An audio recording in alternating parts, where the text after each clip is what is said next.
प्रभू श्रीरामांच्या विषयी अत्यंत अशोभनीय वर्तन करून सुद्धा जितेंद्र आव्हाडांनी माफी नाही मागितली.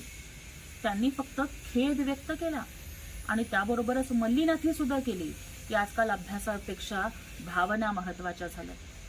आव्हाडांचा उद्दामपणा बघा की करोडो हिंदू धर्मीयांच्या श्रद्धास्थानावर आघात करून सुद्धा साधं माफी मागावी इतकंही सौजन्य त्यांनी दाखवलेलं नाहीये.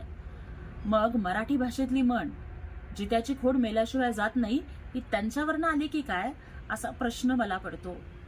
मधमाशी मकरंद गोळा करण्यासाठी फुलावर जाऊन बसते, पण माशी मात्र जखमेवरती आणि घाणीवरतीच बसते. आव्हाडांचं असंच काहीतरी झालंय. लोक रामायणामधून अनेक चांगल्या गोष्टी घेतात. एकपत्नी व्रत असेल, सत्यवचनी असेल, पितृभक्ती असेल, अशा रामाचा आदर्श लोक घेतात. परंतु मांसाहाराचा संबंध प्रभू श्रीरामांशी जोडून कोट्यावधी हिंदू धर्मीयांच्या भावनांचा अपमान हा आव्हाडांनी केलेला आहे आणि त्याचा त्यांना जराही पश्चाताप नाही आहे. शरदचंद्र पवार साहेबांच्या समोर हे विधान त्यांनी केलं. मग पवार साहेबांची या सगळ्या गोष्टीला संमती आहे का?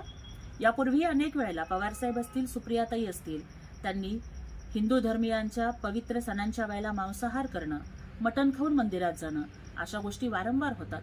पवार साहेबांनी तर देवांचा बाप बीप अशा पद्धतीची वक्तव्य केली होती. मग या सगळ्या गोष्टी पवार साहेब आणि सुप्रियाताई सुळे यांना मान्य आहेत का हा प्रश्न मला या माध्यमातून विचारायचा आहे. आपल्या शहरातील ताज्या घडामोडी पाहण्यासाठी हल्लाबोल भारत न्यूजला सबस्क्राईब करा आणि बेल आयकॉन प्रेस करा.